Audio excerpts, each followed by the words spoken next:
معروف طبعا ان اول ما بيجي شهر رمضان فرصة رائعة لمدمني الاباحية، مدمني العادة السرية، والناس اللي بتشوف المحتويات الحرام دي.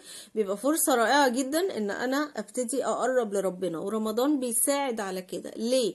لان الافلام، الناس اللي بتشوف الافلام الاباحية، احنا عارفين الافلام الاباحية بترفع نسبة هرمون الدوبامين، هرمون السعادة، بنسبة عالية جدا في المخ. بس المختصين قالك ان نسب الدوبامين العالية قوي اللي بتفرز لما بتشوف فيلم اباحي، النسب دي بتضر بخلايا المخ. فبيجي شهر رمضان سبحان الله بيخليك او بيساعدك انك تستبدل الدوبامين اللي بيضر خلايا المخ ده بحاجات تساعدك برضو، بس حاجات بيسموها دوبامين صحي. فبيجي شهر رمضان يساعدك ان انت يبقى عندك دوبامين صحي، يبقى عندك هرمون سعادة بس بشكل صحي، من غير الافلام الاباحية اللي بتضر خلايا المخ. يعني ايه؟ يعني مثلا شهر رمضان من الناحية الروحانية هو شهر اصلا روحانياته العالية بتخلينا مبسوطين. انت يجي حد مثلا قبل دخول شهر رمضان تلاقي الناس مبسوطة، يعني هي روحانيات عالية، اللي هو هنقرب لربنا وشهر الرحمة والمغفرة. والواحد بقى لما يصلي ويصوم ويقرب لربنا ويحس كده ان هو نضيف كده وبيقرا قرآن كده وقريب لربنا، ده بيريح النفسية. وبعدين للصائم فرحتان، ففي فرحة انت بتحس بيها بتديك دوبامين طبيعي لما بتيجي ساعة الفطار. طيب ايه تاني؟ اهم حاجة بيعملها رمضان انه شهر اللمة، فبتحس ان انت من الناحية الاجتماعية انت حواليك ناس. اصلا ادمان الاباحية او مدمني الاباحية، يعني اصلا اي حد يقولك ايه؟ يقولك اباحية يعني عزلة.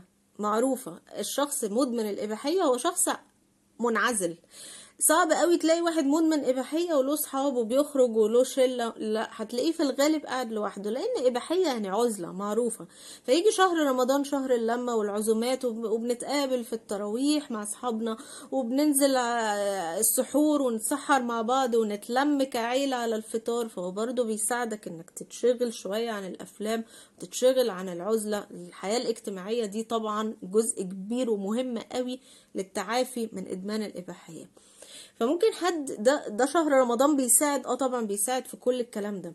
بس وحتى من غير كل الكلام ده هو اصلا شهر روحانياته عالية. فعشان كده لما بتلاقي حد حتى جاي يشتم ولا يعمل حاجة حرام يقولك بس انا صايم، فهو ده في حد ذاته احساسك اصلا ان انت في شهر رمضان بيبعدك اصلا عن اي حاجة حرام، من غير بقى اي حاجة تانية. يعني ده مبدئيا كده. ممكن حد يقولي طب انا بعمل كل ده، انا بصوم وبعمل، بس بحس ان شهوتي عالية وبرضه بقع في الحرام.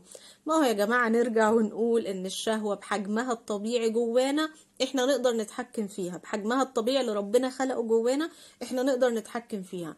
مش معقولة ربنا هيخلق جوانا شهوة عالية قوي تخلينا نقع في الحرام ونعمل حاجات غلط ونقول ما هو ربنا خالقها جوانا. لا، ربنا خلقنا بشهوة نقدر نتحكم فيها، بس احنا اللي بنضعف المقاومة، احنا اللي بنضعف قدرتنا على المقاومة. لما بنعمل ايه؟ بنقعد نتفرج على مسلسلات رومانسية، مشاهد خارجة، افلام اباحية، نبص على البنات زميلات العمل اللي ماشيين في الشارع عريانين.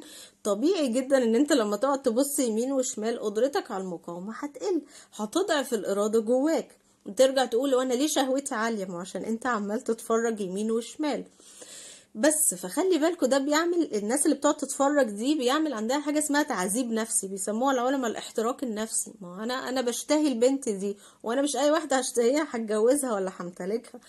فانا مشتهيها قوي وفي نفس الوقت ما ينفعش اقرب لها، فبتكون النتيجة ان انت بتقع في تعذيب نفسي واحتراق نفسي. فالحل لده كله هو غض البصر، زي ما قلتها كتير، ان انا اغض بصري، ان انا اتحكم في المحتويات اللي انا بشوفها، ما اروحش اشوف افلام اباحيه وبنات عريانه في الشارع وفي التلفزيون وفي الاعلانات، وارجع اقول هو انا ليه التحكم في شهوتي ضعيفه؟ هو انا ليه رمضان ما ساعدنيش ان انا ابطل وابعد عن الحرام؟ ما هو رمضان مش هيساعدك لوحده. خلي بالكم، كل سنه وانتم طيبين.